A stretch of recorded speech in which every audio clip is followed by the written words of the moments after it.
Bismillahirrahmanirrahim. Assalamualaikum warahmatullahi wabarakatuh. Perkenalkan, nama saya Muhammad Imam Hasan dengan NIM 11912031, mahasiswa semester 5, program studi Hukum Keluarga Islam, Fakultas Syariah YIN Pontianak. Pada kali ini, saya akan membawa sebuah materi Hukum Acara Perdata dan Peradilan Agama, yakni tentang majelis hakim dan tahapan pemeriksaan. Baiklah, langsung saja. Apa itu majelis hakim? Majelis hakim adalah sebuah kelompok atau majelis yang terdiri dari beberapa hakim yang bertugas untuk memimpin jalannya suatu persidangan di lembaga peradilan.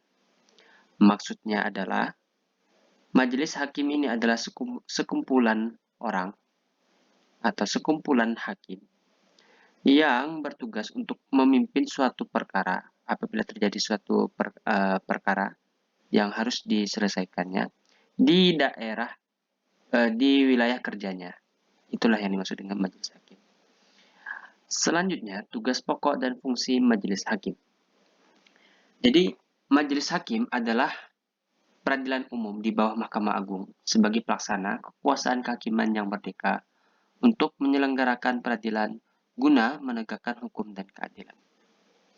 Jadi, maksudnya adalah seperti yang sudah disampaikan di slide sebelumnya, bahwa tugas majelis hakim adalah untuk memimpin jalannya suatu persidangan dan juga untuk memberikan suatu keputusan yang tepat, yang mana keputusan tersebut haruslah keputusan yang adil. Selanjutnya, susunan majelis hakim. Jadi pada dasarnya majelis hakim itu terdiri dari sekurang-kurangnya 3 orang hakim. Ini bisa dilihat pada pasal 11 ayat 1 dan 2 UU Kekuasaan Kehakiman. Selanjutnya, susunannya adalah 1 orang hakim ketua dan 2 orang hakim anggota. Nah, pada dasarnya jumlah hakim haruslah ganjil. Menurut Dr. Andes Insyafil, MHI, apabila terjadi perbedaan pendapat hukum antara majelis yang bermusyawarah, maka perbedaan itu diselesaikan dengan voting atau hitung suara terbanyak. Nah, secara logikanya, seandainya terdapat 3 orang. Nah, dan ketika terjadi suatu musyawarah atau mengambil voting, apabila ada 2 orang yang memiliki pendapat sama, maka otomatis 1 orang ini akan kalah. Nah, begitulah yang dimaksud dengan Dr. Andes Insyafil ini.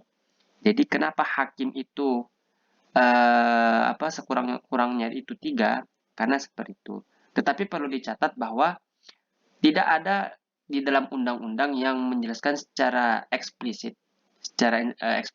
bahwa hakim itu harus berjumlah ganjil. Cuman di situ di pasal 11 ayat 1 dan ayat 2 itu cuma dijelaskan tentang sekurang-kurangnya 3 orang. Nah, selanjutnya ada tentang tahapan pemeriksaan. Jadi apa sih tahapan pemeriksaan tersebut?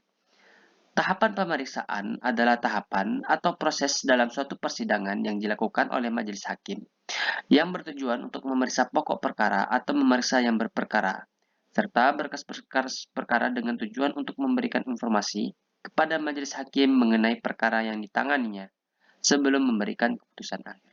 Jadi tahapan pemeriksaan itu adalah bisa dikatakan adalah proses jalannya suatu persidangan dari awal sampai akhir. Gampangannya seperti itu kita pahami yang namanya tahapan pemeriksaan. Jadi tahapan pemeriksaan itu seperti apa saja? Baiklah, tahapan pemeriksaan yang pertama adalah tahap mediasi. Nah, tahap mediasi adalah majelis hakim mengupayakan mediasi kepada pihak yang berperkara sebelum dilanjutkan ke tahapan pemeriksaan berkas-berkas perkara. Majelis hakim akan menawarkan jasa mediator, baik mediator yang merangkap sebagai hakim atau non-hakim. Jadi sebelum perkara tersebut dimulai, hakim akan berusaha istilahnya mendamaikan terlebih dahulu para orang yang berperkara secara damai, misalnya tanpa ada peradilan terlebih dahulu atau gugat saling menggugat. Jadi diusahakan untuk dimediasi terlebih dahulu. Nah, biasanya mediatornya ini bisa hakim, bisa juga non hakim. Maksudnya non hakim ini adalah mediator dari luar yang mendapatkan rekomendasi dari hakim.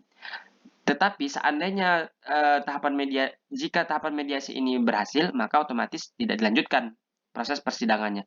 Tetapi seandainya tahapan mediasi ini gagal dan kemudian sang mediator memberikan laporan kepada Dewan Hakim bahwa upaya mediasinya gagal, maka dilanjutkanlah ke tahapan berikutnya, yaitu tahapan pembacaan gugatan. Jadi pada tahapan ini, majelis hakim mempersilahkan penggugat untuk membaca surat gugatannya kepada tergugat, kemudian disambung dengan jawaban tergugat, replik dan duplik secara berurutan.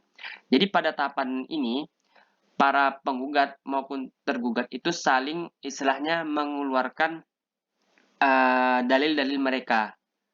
Siapa yang bersalah, kenapa dia tidak bersalah.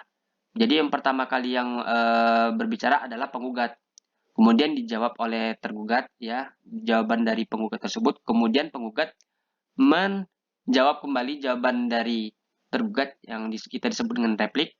Kemudian tergugat kemudian menjawab lagi replik dari penggugat tersebut, yaitu duplik. Jadi pada tahapan ini adalah istilahnya saling bisa dikatakan saling merasa benar lah. Kedua belah pihak itu saling menunjukkan bahwa dirinya yang paling benar. Nah, setelah tahapan pembacaan gugatan, maka selanjutnya adalah tahapan pembuktian. Jadi, tahapan pembuktian adalah majelis hakim akan melakukan pembuktian terhadap sengketa yang dikerjakannya dengan meneliti peristiwa hukum yang terjadi antara penggugat maupun tergugat dengan memeriksa bukti-bukti yang dijadikan dalil untuk majelis hakim memberikan keputusan.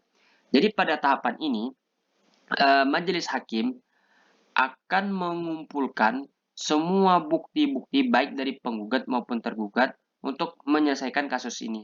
Jadi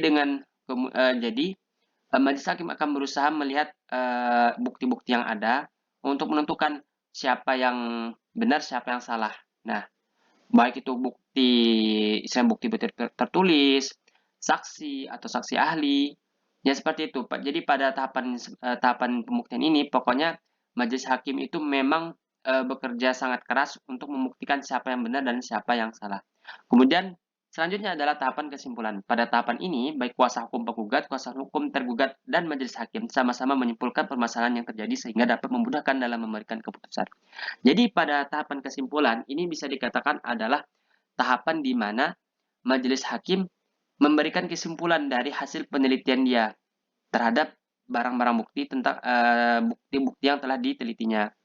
Jadi pada tahapan ini disimpulkan, oh jadi istilahnya permasalahannya di sini. Nah, apabila tahapan kesimpulan telah selesai, maka tahapan terakhir adalah tahapan putusan. Jadi apa tahapan putusan itu? Tahapan putusan adalah hakim, ya, setelah mengetahui kesimpulan dari permasalahan, maka hakim akan memberikan putusan dari permasalahan tersebut, sekaligus menjadi penanda berakhirnya persidangan yang diawasinya. Jadi setelah memahami kesimpulannya, ya, kesimpulan yang tadi kita sebutkan tadi, setelah memahami titik perkaranya itu di mana, maka hakim akan istilahnya memberikan keputusan akhirnya atau istilahnya ketok palu.